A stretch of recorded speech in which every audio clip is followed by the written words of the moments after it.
What's up, everybody? Welcome back to another YouTube video. My name is Lo. I hope you're all doing great. As you know, I've been on YouTube for a very long time, and I always run out of ideas and may not have lots of content to do. I had a very close friend of mine always tell me to do this, and I was really thinking about it because I never knew how to execute it properly. But I finally decided to do it, and today is that day.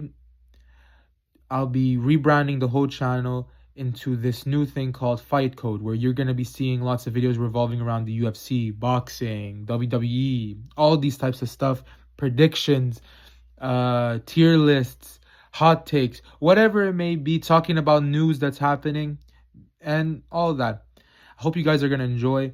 I feel like you guys are really going to like this. Is something I'm very passionate about, and I'm very excited to see. Today we'll be talking about the UFC 323 fight card of the fights that I'm gonna be watching. So if it's not predictions on fighters that you want, I'm sorry, but it's gonna be a good amount of predictions. On Sunday, I'll be releasing the aftermath of what happens to each fighter for what I believe the winner and loser should do afterwards, and the and a tier list of my goats to let you know of who I am as a person, how I perceive my goats and all of that, so you can get a better understanding for future videos.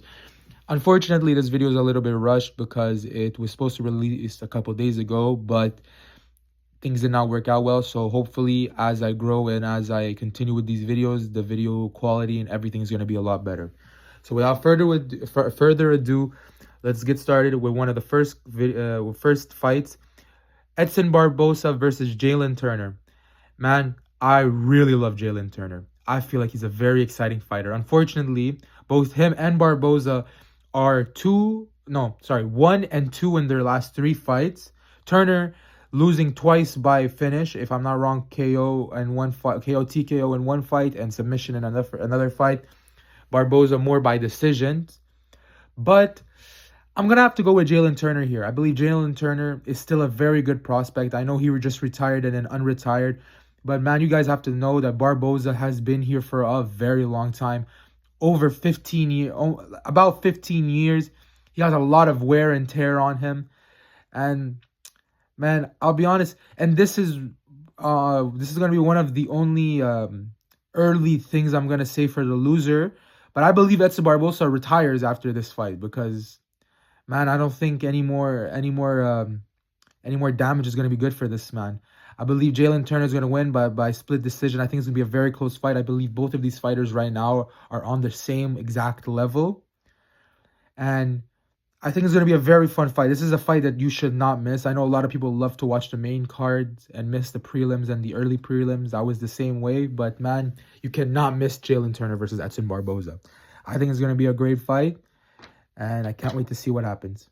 As you can already probably tell, the Vettori and Barboza fight are in the same picture. So we're going to kill 2 birds with 1 stone. And I would like to apologize that I'm not more in depth with the preliminary fights more than I am with the main card, as you're going to see later.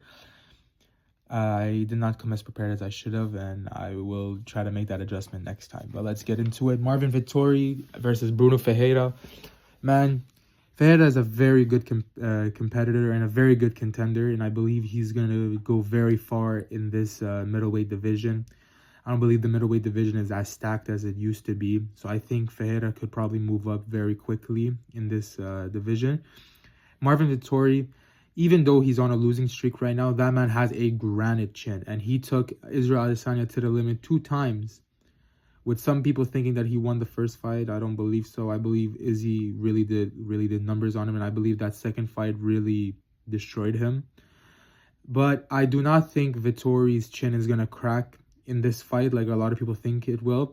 But Ferreira's wrestling is very good, and even though he may have got submitted by Abus Magomedov a couple fights ago, this man has bounced back. And I believe he's going to submit Marvin Vettori in the 3rd round. And I think we're looking at a very good, fresh contender in this very deep middleweight division. I can't wait, and let's see what comes next. I'm going to move on now to the main card. There were a couple other preliminary fights that I believe that I had predictions for, which I will just say quickly. I believe Torres is going to KO Dawson in the 2nd round. I believe McKinney is gonna KO Duncan in the second round, and I believe Macy is gonna win by unanimous decision. And I believe that fight is a very good. I believe the winner of that fight is gonna have a very good argument for the women's flyweight championship. But moving on, Jan Blachowicz versus Bogadan. I cannot say that man's name very well, so please forgive me. Jan has not been looking so good. He has one win against Rakic, but Rakic was injured in that fight, so it kind of taints the win a little bit. And I really liked Jan in the beginning. I felt like he was going to be a very long-standing heavyweight champion.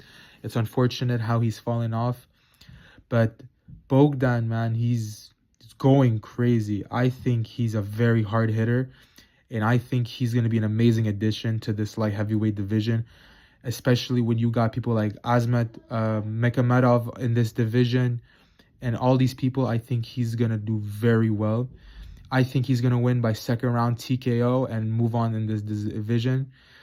I'm so sorry to Jan Blachowicz, man. It's very unfortunate.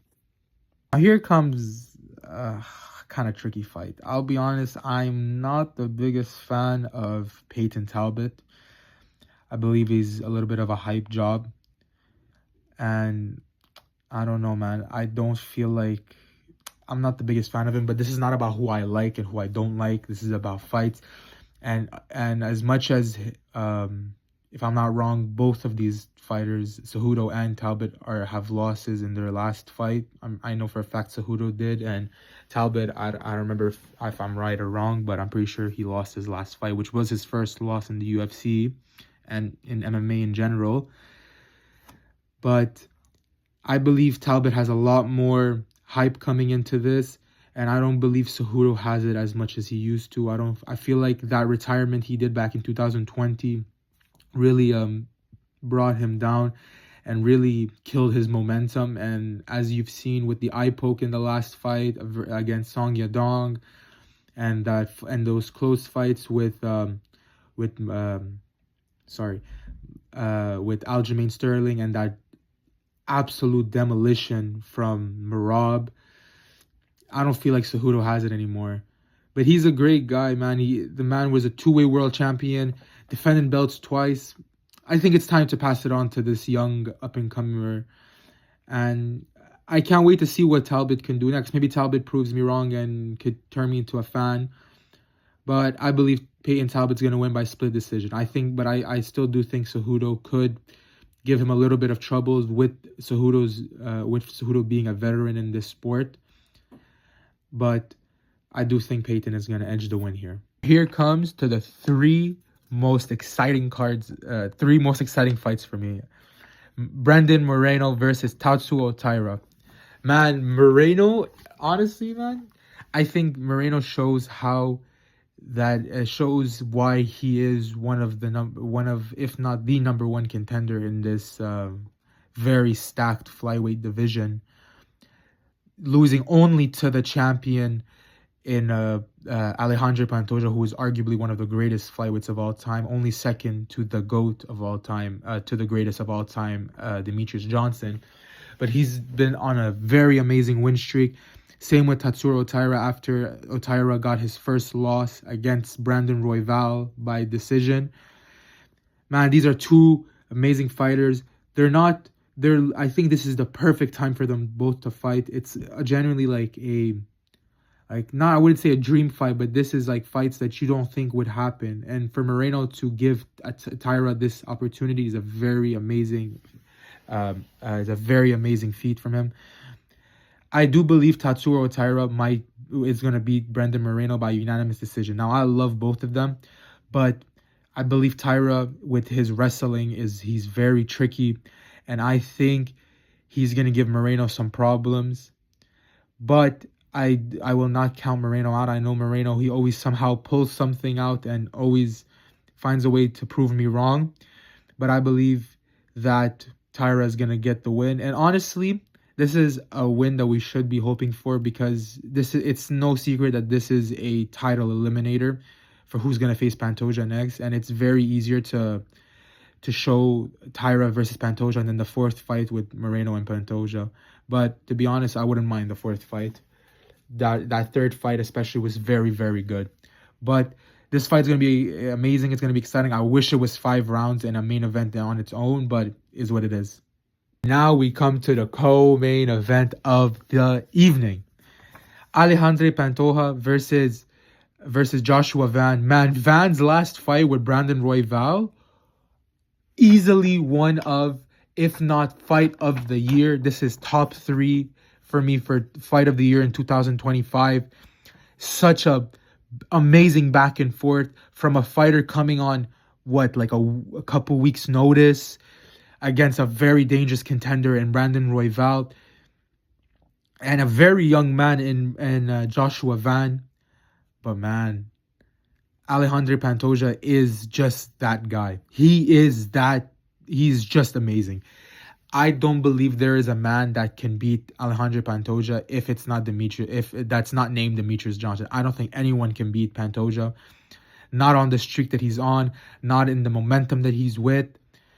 I believe the only person who can really give Alejandro Pantoja a difficult fight is gonna be Kyoji Horiguchi, but that is to be seen. I think Pantoja is gonna get it by the 4th round submission. As much as Van is an amazing fighter, and I think he's gonna bring it to Pantoja. Pantoja's how do you say, him being used to these 5-round scraps and used to these championship rounds where Van is not used to them.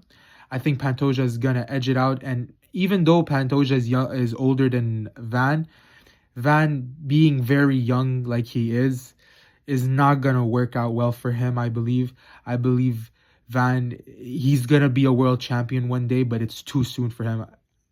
But he was the rightful #1 contender. This was not a wrong fight to happen, but Pantoja is gonna win by the 4th round submission. And finally, the main event of the evening. The greatest bantamweight champion of all time. Yes, I said it. I don't care. I believe everyone can agree on that. Merab Dvalishvili versus Petr Yan. Merab has been on a crazy tear. 4th fight in 1 calendar year. 4th title defense in the bantamweight division. If he wins this fight, which I believe he will make him will undeniably make him the GOAT to have the most title defenses in a year and the most title defenses at bantamweight in the UFC. Man, Petr Yan has looked so amazing since their fight a couple years ago, where yes, Merab essentially ragdolled Petr Yan and gave Petr Yan at the time his most clearest loss ever. But Petr Yan has been on a very, very, very good win streak, has been doing very good and has been improving so much. But Merab Dvalishvili has been improving way, way more. I think Merab is going to win by unanimous decision, and it's going to be an amazing fight. But that's about it, guys. Thank you all for watching the YouTube video. Again, I'm so sorry if I wasn't as in-depth in the other fights as I should have. Hope you guys enjoyed this new type of video. Please like, comment, and subscribe. Let me know what you guys want me to talk about next. And I'll see you guys on the next episode of Fight Code. Thank you guys and have a great day. Bye-bye.